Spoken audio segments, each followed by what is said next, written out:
السلام علیکم defence updates میں قطر کے ساتھ مشترکہ ایکسرسائز میں پاکستان ایئر فورس کے جیٹ این سی کی شرکت پر بات کریں گے۔ ترکی کے ایئر ٹو ایئر میزائلز کے ایکسیپٹنس ٹیسٹ، اٹالین ڈرون کے لیے ترک ساختہ ویپن، سعودی عرب، پاکستان اور ترکی کے درمیان ڈیفینس کوآپریشن سمیت دیگر اہم بین الاقوامی دفاعی خبریں بھی اس ویڈیو میں شامل ہوں گی۔ So let's start.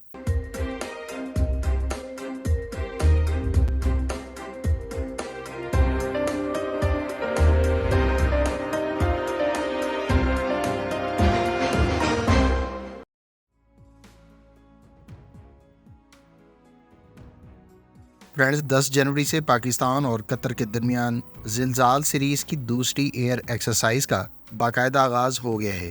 Pakistan air force کی جانب سے جاری کردہ پریس ریلیز کے مطابق زلزال 2 ایکسرسائز کا انعقاد قطر میں ہو رہا ہے اور اس میں پہلی مرتبہ پاکستان ایئر فورس کے جیٹ این سی طیارے حصہ لے رہے ہیں۔ قطر ایئر فورس کی جانب سے Eurofighter Typhoon Pakistani jet این سی کے مد مقابل ہوں گے، جبکہ اس سیریز کی پہلی ایکسرسائز 2020 میں کنڈکٹ کی گئی تھی۔ یہاں یہ بات قابل ذکر ہے کہ اس ایکسرسائز کا انعقاد قطر کی العبید بیس پر کنڈکٹ کیا جا رہا ہے، جو یورو فائٹر ٹائفون کی ہوم بیس ہے۔ اس سے پہلے کی زلزال 1 ایکسرسائز قطر ایئر فورس کی تمیم ایئر بیس پر کنڈکٹ کی گئی تھی۔ فرینڈز، پاکستان ایئر فورس کی جانب سے جیٹ این سی طیاروں کی ریکارڈ مدت میں کامیابی سے انڈکشن اور انہیں آپریشنلائز کرنے کے بعد ایک اور بین الاقوامی ایکسرسائز میں شمولیت محدود وقت میں پاکستان ایئر فورس کی ریمارکیبل اچیومنٹ کو ظاہر کرتی ہے۔ حالیہ ایکسرسائز میں near realistic aerial warfare scenarios کو ایکسرسائز کیا جائے گا، جبکہ دونوں ممالک کو اپنی آپریشنل ریڈینس کو ریئل ٹائم سینیریو میں ایکسرسائز کرنے کا موقع دستیاب ہوگا۔ زلزال 2 ایکسرسائز کے بارے میں کہا گیا ہے کہ یہ دونوں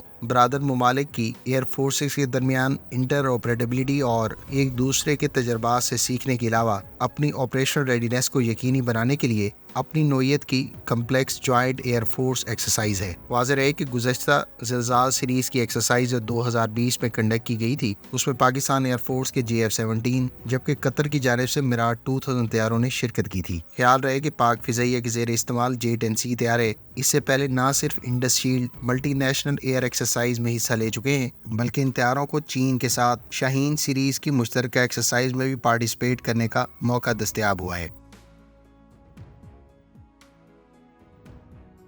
فرینڈز، اٹالین ایئر فورس کے بارے میں رپورٹس ہیں کہ وہ اٹالین کمپنی لیونارڈو کے تیار کردہ استور آرم ٹیکٹیکل ڈرونز ایکوائر کرے گی۔ اٹالین کونسل آف منسٹرز نے ابتدائی طور پر 4 استور آرم ٹیکٹیکل UAV سسٹمز کی ایکوزیشن کی منظوری دی ہے، جس کے ساتھ 2 گراؤنڈ کنٹرول اسٹیشنز بھی شامل ہیں۔ دلچسپ بات یہ ہے کہ ان اٹالین ساختہ ڈرونز کے ساتھ ترک کمپنی راکٹسان کے تیار کردہ سیریٹ 70 ملی میٹر کے لیزر گائیڈڈ راکٹس ایکوائر کیے جائیں گے۔ اٹالین ایئر فورس کی جانب سے امریکی ساختہ MQ-9 بلاک 5 آرم ڈرونز کی ایکوزیشن اور انڈکشن سے پہلے تک استور ڈرونز کا استعمال کیا جائے گا، جو سیریٹ گائیڈڈ میزائل سے اکوپڈ ہوں گے۔ واضح ہے کہ ٹرکش کمپنی راکٹسان کے تیار کردہ سیریٹ لیزر گائیڈڈ میزائلز کے بارے میں اطلاعات ہیں کہ یہ اس وقت ترکمانستان کے علاوہ بنگلہ دیش اور ممکنہ طور پر پاکستان کے بھی زیر استعمال ہیں، جو انہیں اپنے فالکو UAV سسٹمز پر استعمال کر رہا ہے۔ تاہم اس کی آفیشیل سٹیٹمنٹ ابھی تک دستیاب نہیں ہے۔ ترک ساختہ ان گائیڈڈ راکٹس کو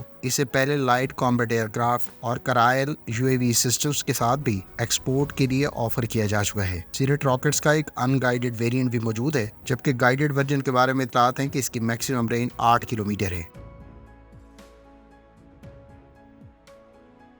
فرینڈز، پاکستان، ترکی اور سعودی عرب کے درمیان سہ فریقی ڈیفینس کوآپریشن کے تحت دوسرا اجلاس گزشتہ روز پاکستان کے شہر راولپنڈی میں منعقد کیا گیا ہے۔ اس ڈیفینس کوآپریشن میٹنگ میں تینوں ممالک کی جانب سے نہ صرف مسلح افواج کے نمائندوں بلکہ دیگر ڈیفینس آفیشلز نے بھی شرکت کی۔ پاکستان، ترکی اور سعودی عرب کے درمیان اس سہ فریقی ڈیفینس کوآپریشن کے تحت ہی اس سے پہلے انڈس شیلڈ ایکسرسائز بھی پاکستان میں ہوسٹ کی گئی تھی، جس پہ تینوں ممالک کی ایئر فورسز نے شرکت کی تھی۔ انڈس شیلڈ ایکسرسائز کا انعقاد 6 سے لے کر 25 اکتوبر 2023 کو کنڈکٹ کیا گیا تھا اور اس کا بنیادی مقصد تینوں ممالک کی ایئر فورسز کی صلاحیتوں کو مزید اسٹرینتھن کرنا اور تینوں ممالک کی آپس میں کوآپریشن اور ایئر فورس کے ایسٹس کی انٹر آپریٹیبلٹی کو مزید اسٹرینتھن کرنا تھا۔ تینوں ممالک کے درمیان اس سہ فریقی کوآپریشن کا تیسرا اجلاس فروری 2024 میں ورلڈ ڈیفینس ایکسپو کے دوران سعودی عرب میں منعقد کیا جائے گا۔ واضح ہے کہ اس سلسلے کی پہلی میٹنگ تینوں ممالک کے درمیان گزشتہ برس اگست میں سعودی عرب کے شہر ریاض میں کنڈکٹ کی گئی تھی۔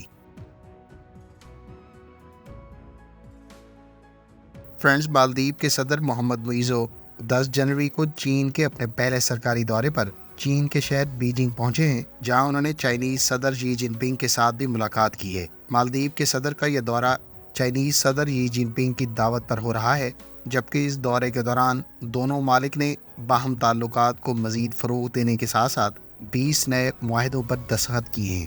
واضح رہے کہ خبر رساں ایجنسی رائٹرز کے مطابق حال ہی میں منتخب ہونے والے صدر محمد معیزو نے اپنی انتخابی مہم کے دوران چین کے علاقائی حریف بھارت کو مالدیپ کی خود مختاری کے لیے خطرہ قرار دیا تھا۔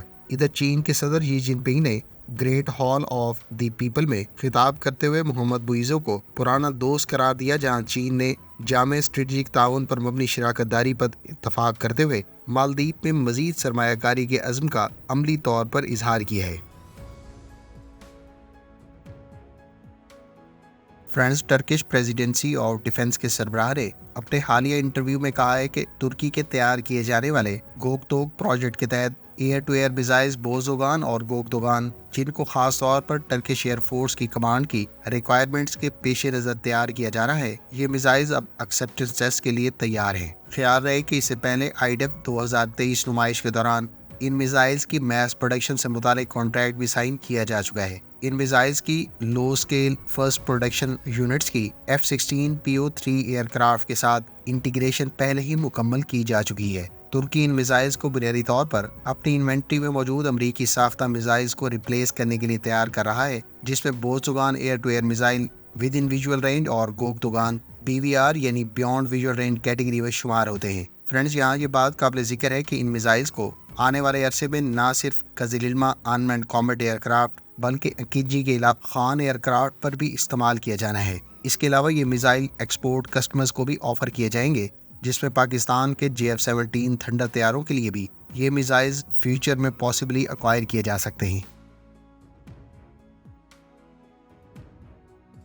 فرینڈز، برطانیہ میں سعودی عرب کے سفیر شہزادہ خالد بن بندر نے اپنے انٹرویو میں کہا ہے کہ ان کا ملک غزہ کی جنگ کے بعد اسرائیل کے ساتھ تعلقات قائم کرنے میں دلچسپی رکھتا ہے، تاہم اس ضمن میں کسی بھی ممکنہ معاہدے کے نتیجے میں فلسطینی ریاست کی تشکیل ہونی چاہیے۔ شہزادہ خالد نے اپنے انٹرویو میں مزید کہا کہ امریکہ کی ثالثی میں اسرائیل کے ساتھ تعلقات نارمل کرنے سے متعلق مذاکراتی عمل جو حالیہ جنگ کے نتیجے میں معطل کر دیا گیا تھا، اسے مستقبل میں بحال کیا جا سکتا ہے۔ انہوں نے یہ بھی کہا کہ وہ اس معاملے میں برطانیہ کی پوزیشن کو اعتدال پسند دیکھنا چاہتے ہیں اور برطانیہ کو اسرائیل کے ساتھ ویسا ہی برتاؤ کرنا چاہیے جس طرح وہ دوسرے ممالک کے ساتھ کرتا ہے۔ فرینڈز، امید ہے اس ویڈیو سے آپ کو بہت کچھ جاننے کا موقع ملا ہوگا۔ ملتے ہیں نیکسٹ ویڈیو کے ساتھ، اپنی دعاؤں میں یاد رکھیے گا۔ اللہ حافظ۔ پاکستان زندہ باد۔